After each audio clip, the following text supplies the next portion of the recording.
Bienvenue à nouveau, je suis très heureuse d'être à nouveau avec vous et je remercie nos conférenciers pour leur présentation très intéressante et je les invite à allumer leur caméra pour que nous puissions les voir pendant cette section de questions-réponses. Je tiens donc à dire au public que les présentations vont être disponibles sur notre page web, sur c2g2.net et également sur notre chaîne YouTube si vous voulez les revoir ou les diffuser auprès de personnes intéressées. Donc nous allons en savoir plus sur cette question pendant notre session de questions-réponses. Le public peut envoyer donc ces questions dans la section spécifique de l'application Zoom. Nous allons commencer par un résumé de la situation actuelle de la BEX. On nous a dit qu'il y a un projet pilote qui fonctionne actuellement. Y a-t-il d'autres projets en cours donc ou prévus et comment vont-ils être financés? Dan. Je l'ai dit dans ma présentation et comme l'a souligné Asbjørn, il n'y a actuellement qu'une application et installation à échelle commerciale de BEX et qui capture du CO2 pour le stocker de façon permanente dans des formations géologiques qui est dédiée à cet effet. Et nous avons déjà une certaine expérience dans le captage de CO2 pour l'utiliser dans la récupération assistée du pétrole, mais ceci n'est pas inclus dans ces calculs quand nous disons donc qu'il y a simplement une seule installation de ce type dans le monde, car nous étudions le captage du CO2 dans des aquifères salins, c'est-à-dire dans des formations géologiques dédiées à cet effet, comme je le disais. Donc, en dehors, hormis la récupération assistée du pétrole, on développe également d'autres types de projets. Comme le disait Asbjørn, il y a 2 usines d'incinération des résidus en Norvège actuellement. Et les 2 envisagent de capter et de stocker son CO2 dans le cadre du projet Northern Light de stockage qui souhaite éliminer 1 million en plus de CO2 par an qui provient de la combustion de résidus. Et Asbjørn a certainement quelque chose d'autre à dire à ce sujet. Aux États-Unis, il y a aussi des mouvements pour pouvoir remplir les règles de faible teneur en carbone, que ce soit en utilisant de l'éthanol, de l'hydrogène et autres. Donc en Europe, aux États-Unis, surtout dans le secteur des combustibles, il y a des opportunités pour pouvoir appliquer cette technique de BECS à grande échelle et je pense qu'il y a d'autres motivations, du moins aux États-Unis, et il me semble que c'est l'occasion la plus immédiate que nous avons à portée de main. Merci. Asbjørn, oui, j'aimerais ajouter quelque chose à ce que vient de dire Dan, donc sur la Norvège et sur ce projet de Northern Lights, qui s'entoure, on va dire, qui est entouré d'un grand nombre d'éléments et d'événements, disons. Et Dan a dit que, donc, c'est un projet de bioénergie avec captage et stockage de carbone. Dan a dit que ce sont 2 projets, mais en réalité, c'est un projet et demi, car le projet d'incinération des résidus doit être financé à moitié par la municipalité, et ceci reste à voir. L'autre projet, en revanche, est financé directement par le gouvernement, mais le Parlement doit approuver ceci, ce qui est donc ce qui se négocie actuellement, et il ne s'est pas encore décidé. Et donc, espérons que cela va avancer. Et donc, il en est de même pour le projet Northern Line, qui demande une grande infrastructure en mer du Nord, une grande quantité de transport de CO2 et sa séquestration dans une grande formation géologique. J'aimerais par ailleurs ajouter que le système de limitation et d'échange des quotas d'émissions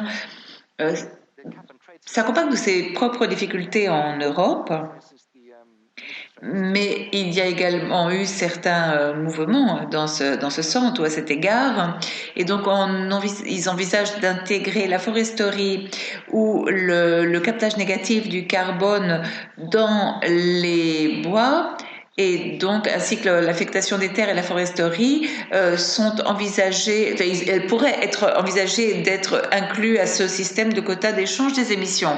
Combien de temps cela prendra ou quel en sera le résultat, je ne sais pas, mais il semble qu'il y ait des mouvements en termes de stockage et captage de carbone en Europe et dans d'autres pays. Toutefois, je suis plus sceptique sur la biomasse durable. Je crois que cela n'évolue pas au même rythme car c'est un thème plus délicat et également la combinaison des deux éléments, c'est-à-dire de bioénergie et de captage et stockage de carbone est plus complexe. C'est un élément fondamental, biomasse durable et CCS. Vous nous avez dit qu'il y a différentes formes de gouvernance qui seront nécessaires pour la bioénergie avec captage et stockage de carbone pour que les résultats soient plus bénéfiques et atténuer les risques. Je ne sais pas si Yuba souhaite répondre. Donc, comment gouverne-t-on actuellement ceci? Quel type de gouvernance y a-t-il pour l'ABEX? C'est très difficile de répondre à cette question car, comme a dit le conférencier précédent, il y a simplement un projet à grande échelle aux États-Unis et le reste sont des projets expérimentaux. Ceci étant dit, compte tenu des différents aspects biophysiques, sociaux, politiques et également en termes d'acceptabilité, entre autres, il y a différents niveaux de gouvernance car il y a différents aspects qu'il faut aborder à l'échelle internationale. Et nous pouvons aussi voir ce que l'on peut attendre de la bioénergie avec un captage et stockage de carbone à côté d'autres options d'atténuation, car ce n'est pas une solution unique, c'est une solution complémentaire qui ne peut pas remplacer les efforts d'atténuation. Il faut réduire les émissions, établir des mesures drastiques d'atténuation qui seront complémentées par l'ABEX. Et à partir de là, on pourra voir où on pourra définir comment appliquer cette technologie. On peut également tirer des leçons du système de l'Union européenne, qui est donc interne à l'Union européenne et qui est donc moins complexe que si on tentait l'appliquer au niveau mondial. Par ailleurs, la gouvernance donc au niveau national, donc pour pouvoir implanter cette technologie dans différents pays, il faut étudier l'acceptabilité du public social. Donc, il faut voir s'il y a un certain type de compétences qui ne sont pas directement liées à la BEX. Mais par exemple, des pays africains ont exprimé des préoccupations sur des questions d'appropriation des terres pour produire de la bioénergie, comme par exemple de l'éthanol, car c'est envisagé, par exemple en Afrique du Sud et dans d'autres pays d'Afrique méridionale. Donc, et on sait qu'il faut être très prudent sur le potentiel d'application de cette technologie et le confronter aux possibles problèmes de compétence de l'affectation des terres et aux ressources hydriques, ce qui va avoir des conséquences sur le degré d'acceptation tant du niveau de la demande qu'au niveau de l'offre. Il y a aussi des aspects qui sont liés au financement qui sont très importants. Ce financement va entrer en concurrence avec des recours financiers pour des options d'atténuation ou va-t-il avoir sa propre partie de financement car ce n'est pas bon marché d'appliquer cette technologie. Donc il faut conjuguer tous ces éléments pour concevoir un système international de gouvernance. Merci beaucoup. Daniel ou Asbjørn, voulez-vous ajouter quelque chose? Yuba a dit qu'il est nécessaire de disposer d'un système de gouvernance au niveau international, national, local. Et en termes de BEX, il faut toucher tellement d'éléments et de touches pour dire en termes de gouvernance à chacun de ces niveaux, par exemple en termes d'écosystème, de conséquences que cela peut avoir sur les communautés locales. Et tout ceci doit être très étudié, surtout au niveau local, et cela va dépendre du contexte social de ce lieu. Et il faut également tenir en compte qu'il faut cultiver de la biomasse de façon qui soit bénéfique, qui produise des bénéfices sociaux, entre autres objectifs à long terme. Et en dernier recours, il faut garantir une application durable de bioénergie au niveau local, international, régional et international. Nécessitera des accords sur la façon de produire cette biomasse. Il faut réfléchir sur le fait qu'il y aura des groupes de nations qui pourront augmenter leur secteur de biomasse ou qui pourront commencer à acquérir des émissions négatives. Et il faut voir comment commencer à collaborer, comment utiliser des systèmes de suivi direct à travers des satellites, par exemple, en veillant à ce que soient remplis des objectifs locaux de développement. Mais il faut donc conjuguer des questions liées à la Terre et à la technologie pour avoir un bon système de gouvernance. Asbjørn? Oui, je suis d'accord avec ce qui vient d'être dit. J'aimerais ajouter que pour ce qui est de la biomasse durable, il est important de comprendre qu'il y a deux axes fondamentaux. La partie sociale, car on peut utiliser la terre à des fins différentes, l'agriculture, l'utilisation locale, et également, et aussi il y a des questions qui sont liées à la fourniture d'eau, c'est-à-dire qu'il y a de nombreux aspects liés à l'utilisation de la terre et qui sont fondamentaux tant pour les communautés locales que pour le pays. Et ces aspects doivent être élucidés. Il y a également une question de compétence si l'on veut produire de la biomasse pour ensuite produire de la bioénergie. Il y a des collègues qui étudient des aspects qui sont liés à la conservation de la nature et à la biodiversité, ce qui s'accompagne de ses propres défis. Nous savons qu'il peut être exercé une certaine pression sur les écosystèmes, sur la diversité biologique, sur la conservation de la nature et sur les valeurs et ressources qui sont liées à ces éléments et qui peut-être ne veut pas avoir des conséquences directes sur la société, mais que nous devons étudier prudemment car nous dépendons en grande mesure du bon fonctionnement de ces systèmes, donc il faut éviter tout type de pression excessive sur ceux-ci. Par ailleurs, et pour avoir de la biomasse durable, il faut conjuguer ces deux axes donc, que je viens de mentionner. Et nous sommes exposés au risque d'insister trop peut-être surtout sur l'un de ces axes. Actuellement, on insiste beaucoup sur le côté social, sur de la durabilité sociale, mais il faut également accorder la même priorité aux écosystèmes de la nature, car si nous ne le faisons pas, nous allons nous mettre dans de grandes difficultés et il est fondamental donc d'arriver à un bon équilibre entre les besoins de la nature et ceux de la société. Merci beaucoup. C'est un argument effectivement très important. Comment pouvons-nous gouverner l'application ou l'élargissement de la bioénergie avec captage et stockage de carbone en veillant à la diversité biologique, à la sécurité alimentaire? Connaissons-nous des mesures concrètes qui pourraient être entreprises? Yuba?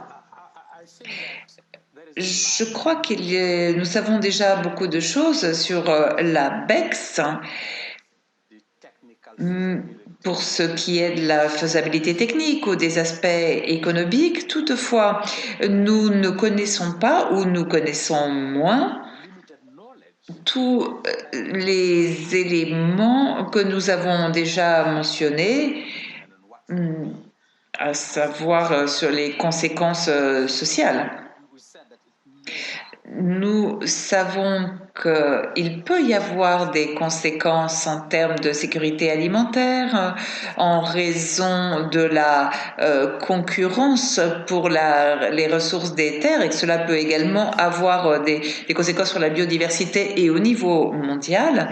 Mais dans quel domaine BEX peut-elle être viable et efficace? Eh bien, ça, nous devons l'étudier en tenant compte de tous les éléments, et donc il faut faire plus de recherches sur ces éléments afin de concilier tous les intérêts en jeu et d'avoir la précaution adéquate qu'il faut avoir. Et ce sont des études de recherche qui doivent être menées à l'échelle planétaire pour qu'ils soient réalimentés et être intégrés dans un bon système de gouvernance.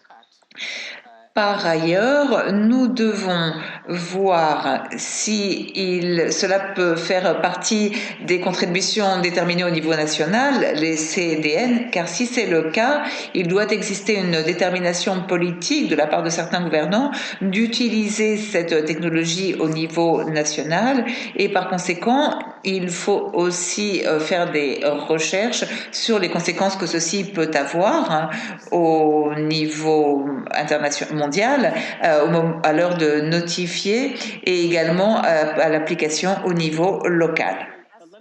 Si. Je voudrais citer un exemple qui me semble très parlant d'un endroit où ont été mises en marche de bonnes incitations, du moins en termes de résultats sur l'environnement qui sont liés à la BEX. Il y a une politique très intéressante dans l'État de la Californie qui est en train d'être élargie et donc appliquée dans le reste de l'Amérique du Nord et même dans des pays comme le Brésil ou dans l'Union européenne. Et il s'agit de décarboner la chaîne logistique, donc avec le transport, et on donne des incitations pour réduire l'intensité du cycle de gaz à effet de serre tout au long de ce cycle de transport avec l'utilisation des combustibles, c'est-à-dire que l'on améliore le rendement du transport en utilisant de la bioénergie, et on donne une préférence à la biomasse qui provient de résidus et également de la biomasse à faible teneur en carbone, des matières premières qui sont donc utilisées en Californie. Les résidus sont un bon point de départ et nous devons créer un secteur, par exemple, qui travaille avec de la biomasse lignocellulosique, avec des branches, avec des restes d'arbres, avec de cultures de maïs, par exemple, les parties qui ne sont pas comestibles. Et ceci se fait déjà en Californie. Et il y a deux éléments qui font que cette réglementation de Californie soit un bon exemple. Tout d'abord, le prix. Et donc, il y a une délibération autour du prix, et par exemple du système d'échange des émissions européen, qui est de $30 par tonne. Et dans celui de Californie, on paye $20 par tonne. Et la réglementation sur les combustibles à faible teneur en carbone, toutefois, paye $200 par tonne pour réduire donc le carbone dans ce secteur du transport. Il y a un processus réglementaire grâce auquel la comptabilisation et le paiement dépendent également du stockage du CO2 stockage permanent. Par exemple, il y a également des trajectoires par lesquelles on donne $200 par tonne comme incitation pour réduire la teneur en carbone des combustibles. Il s'agit, comme je le disais, de réduire l'intensité des gaz à effet de serre, et il me semble que c'est une bonne façon de veiller à remplir les objectifs de développement durable et une bonne base pour appliquer une politique environnementale complète et sage. Ça ne veut pas dire qu'on va ainsi résoudre tous les aspects qui sont liés à la durabilité de la biomasse, mais ça me semble un bon point de départ en ce sens. Daniel, si vous me permettez, qu'est-ce qui est spécifique à la Californie et ce qui n'est pas spécifique à la Californie dans cette politique? L'évaluation du cycle biologique fait l'objet d'une bonne compréhension, ça fait l'objet de bon nombre d'études. Il y a un système de laboratoires nationaux, donc cette évaluation du cycle biologique, oui, comme je le disais, donc est bien comprise, non seulement en Californie, mais également au niveau mondial. Et donc, il y a des mesures que l'on peut appliquer en dehors de la Californie et que ça se fait déjà, comme je le disais, ça se fait au Brésil. Ce cadre d'évaluation du cycle biologique peut être appliqué largement, mais ce qui manque toutefois, c'est une meilleure compréhension de l'origine de la biomasse, savoir quelles sont les conséquences réelles en termes sociaux et environnementaux sur le terrain et il y a une science de la science des données, des capteurs à distance qui commencent à jouer un rôle ici pour nous aider à mieux comprendre ces effets. Asbjørn. J'aimerais insister sur un élément qui est lié à l'efficacité de l'évaluation des cycles biologiques, qui est également lié aux aspects régionaux, car il ne me semble pas utile de parler au niveau mondial. Comme ont dit mes collègues, il y a beaucoup de différences d'une région à l'autre. Par exemple, la capacité de production de la biomasse, du moins de manière durable, varie beaucoup d'une région à l'autre du monde et que dire des possibilités de stockage de stocker de façon durable du CO2 et ces ressources ne sont pas réparties de manière équitable dans le monde. Donc, il est fondamental d'avoir ces éléments à l'esprit et il me semble que l'on peut penser à la bioénergie avec captage et stockage de carbone comme à une machine. C'est-à-dire qu'il faut des apports pour cette machine. Il faut de la terre, des ressources, de l'énergie et de l'argent, bien entendu. C'est-à-dire qu'il faut investir.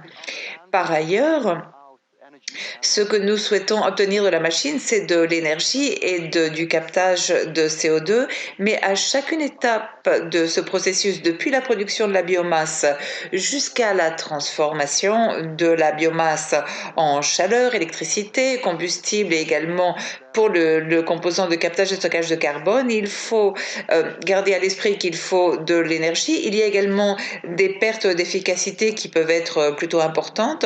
Et donc, lorsque nous parlons de la production d'émissions négatives, tous les éléments de la machine, toutes les étapes de cette machine doivent être totalement efficaces, car sinon, depuis le point de vue du cycle biologique, nous ne serons pas capables de créer des émissions négatives, c'est-à-dire que toutes ces dispositions doivent tenir compte de l'ensemble des éléments. Et ça me paraît véritablement fondamental à l'heure d'évaluer ou de développer davantage la bioénergie avec captage et stockage de carbone.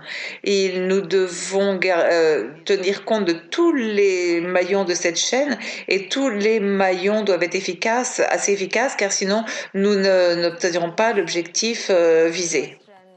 Donc il faut se demander la chose suivante, c'est-à-dire, y a-t-il des endroits qui ne doivent utiliser la BEX et d'autres endroits qui ne doivent pas utiliser la BEX?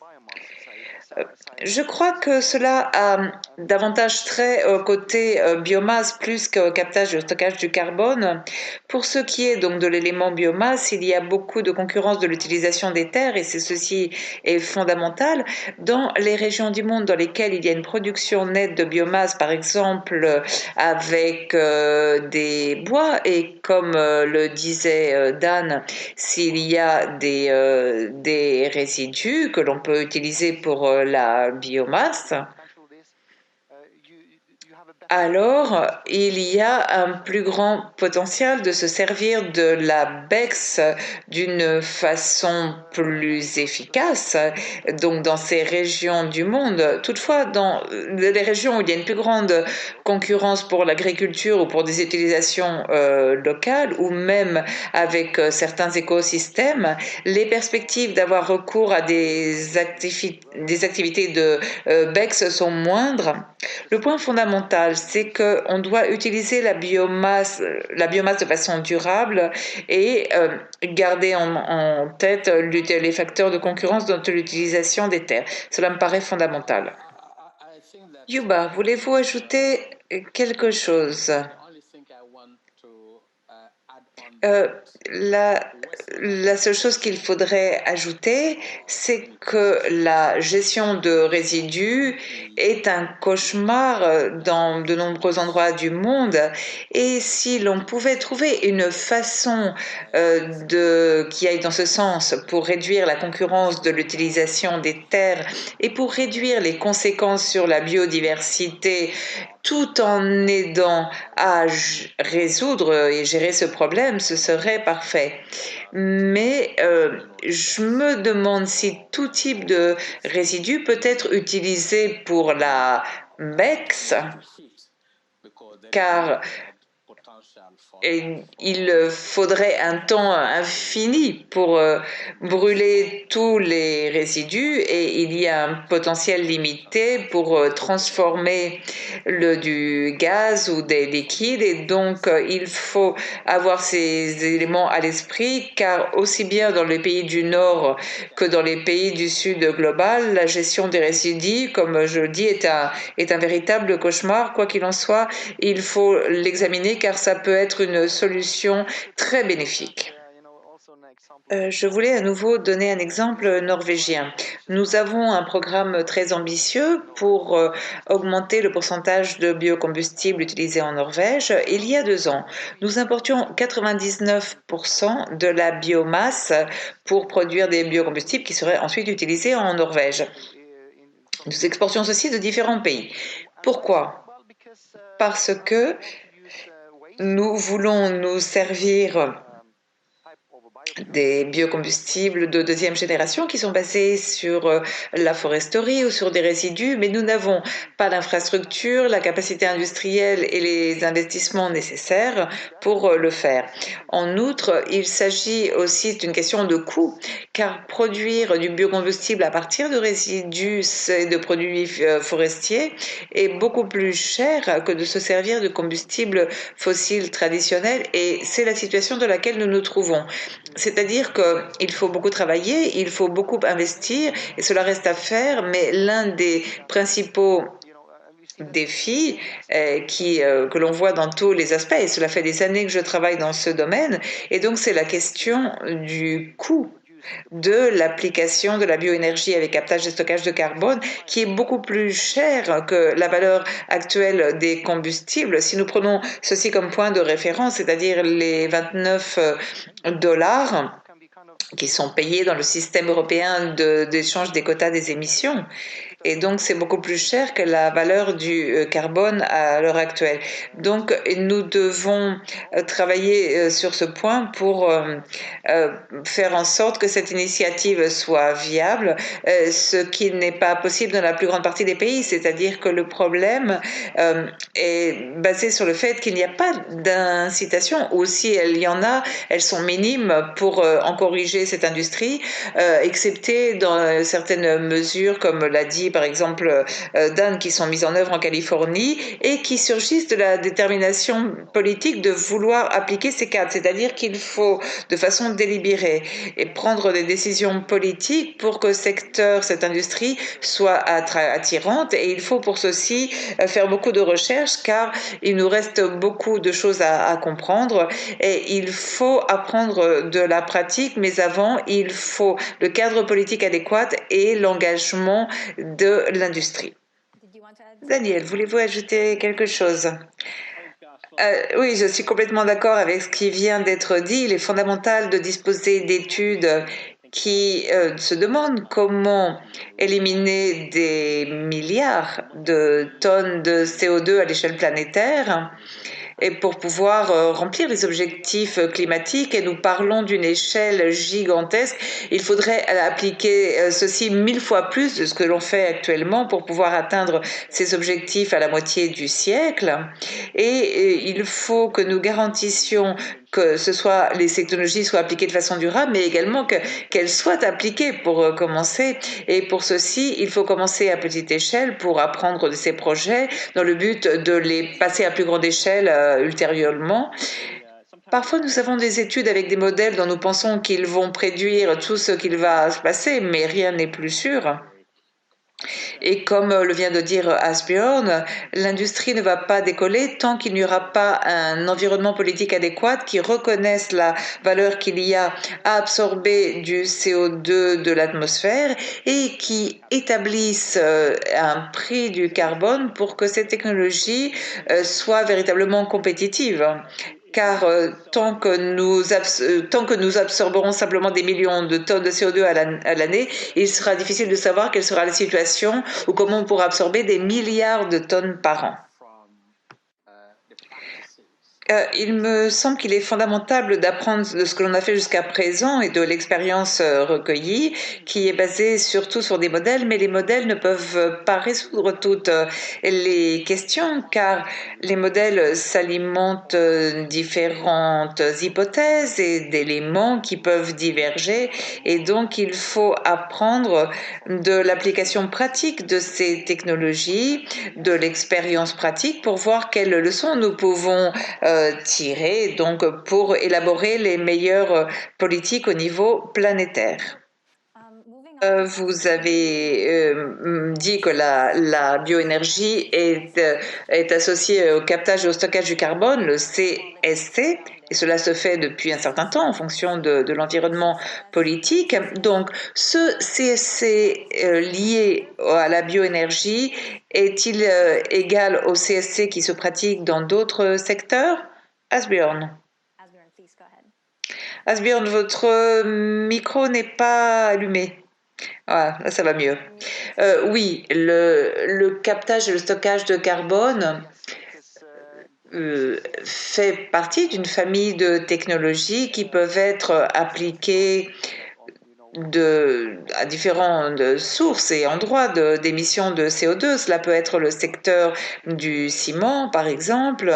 Cela peut être lié à une centrale de gaz. Et en fonction de la source d'émission, la technologie doit être adaptée. Il y a tout un éventail de technologies différentes. Et donc, ce qui est fondamental, c'est d'avoir une certaine adaptation si on applique ces technologies, dont les méthodes sont pratiquement la même partout. Il s'agit de capturer du CO2 qui est émis dans un endroit donné, par exemple si l'on brûle du bois ou des résidus forestiers dans une centrale thermique ou une centrale électrique. Et donc,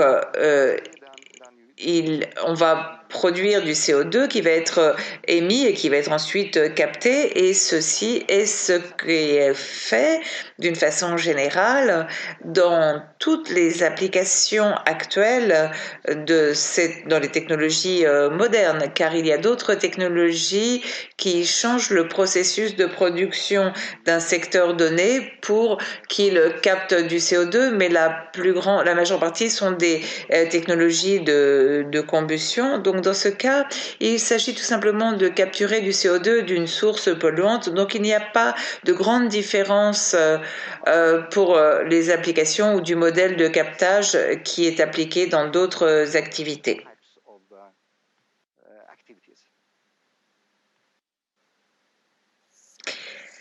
Vous semble-t-il qu'il y a des idées fausses quant à la bioénergie avec captage et stockage de carbone qui peuvent avoir des conséquences sur la conception de politique? Je vais vous donner un exemple et je vais vous prier de m'excuser, mais je dois donner un cours tout de suite.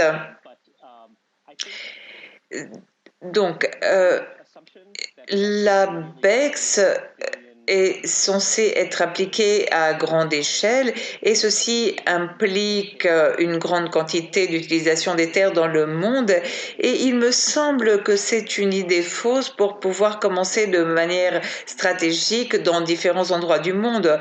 Cette idée qu'il faudrait 500 000 hectares, c'est-à-dire que plus que l'Inde, plus que les États-Unis, simplement pour mettre en marche cette technologie, n'est pas vrai. Et donc, il faut penser à l'application à grande échelle de cette technologie, mais nous ne pouvons pas simplement nous laisser guider par la plus grande ordre de grandeur, mais il faut penser au court terme et penser comment appliquer donc cette technologie.